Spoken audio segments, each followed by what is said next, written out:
As far as preparing for this season, differently from last, my good grief. Last season I didn't have a clue what I was getting myself into, so there was no preparation. I just dove in headfirst and had no idea what I was doing.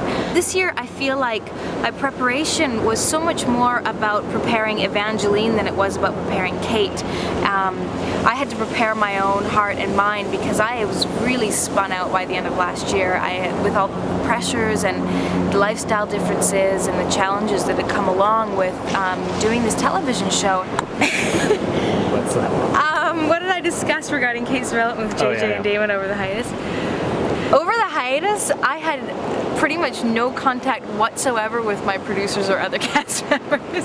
I just zoned right out of Lost. I mean, I was trying as hard as I could to remove myself and not be calling producers and not be calling cast and not be thinking about the show or trying to get a hold of a script.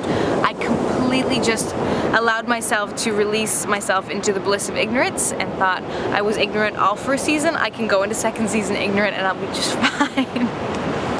I relate to my character Kate in so many ways because I think at her core, her and I have a lot of similarities. She's just extremely jaded and extremely skeptical and sort of hardened towards a lot of intimacy and a lot of vulnerability, and I think that she has a hard time letting people in, and I tend to think of myself, and I know one of my weaknesses is that I wear a pretty hard shell on the outside, but at the same time I think there is a side of me that is extremely sensitive and extremely vulnerable and is easily hurt, and that's why that show comes up. And I think that Kate is very much that girl, and she learned that, you know, being vulnerable means you get hurt, and she didn't want that anymore, and so she put up some barriers. I always say that my method for acting, which is completely unorthodox, I'm sure, is I play make-believe. I get to set and I pretend like I'm 6 years old again, and this world is the real world, and this beach is Lost Island, and my friends and co-workers, the cast, are their characters, and I play make-believe. I pretend I'm Kate. Probably one of my favorite parts of my job is the feedback that I get from fans. My fan mail is like the highlight of my week. I love reading those letters and, you know, reaching out and talking to people and feeling like somehow through what I do, even though it feels so removed and detached from everyone else out there, it's connecting to people, and I really love that.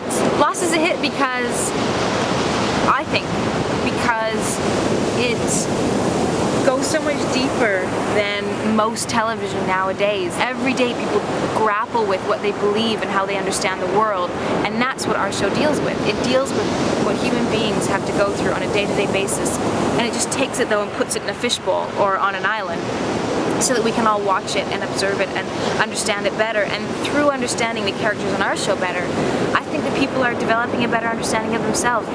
And to me, that's miraculous. For television to go from a place of separating people and alienating people and isolating people and detaching them from real life, to being a television show that brings families together, brings friends together, makes people talk, makes people interact, and makes people reevaluate who they are, is something really special. 10 years from now, where would I like to be?